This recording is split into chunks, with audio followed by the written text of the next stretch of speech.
করবেন মুফতি সাহেব, মুফতি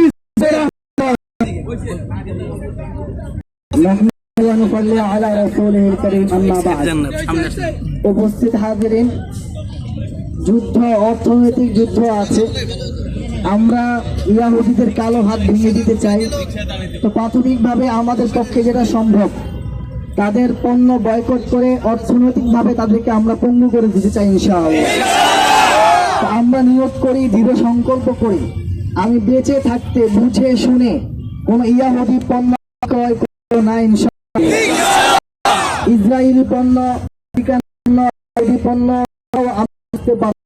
অনেক পণ্য রয়েছে, এজন্য সবাইকে উদাত্ত আহ্বান জানাচ্ছে। আজকে থেকে আমি নিয়োগ করি ইনশাআল্লাহ, যত প্রাণী আছে বুঝে শুনে, যত পণ্য আছে জিজ্ঞেস করে, তাহাকিক করে, যাচাই বাছাই করে ইনশাআল্লাহ ইসরায়েলি পণ্য, ইয়াহুদি পণ্য, আরএফএল, প্রাণ, কাদিয়ানি পণ্য থেকে বয়কট করবো ইনশাআল্লাহ।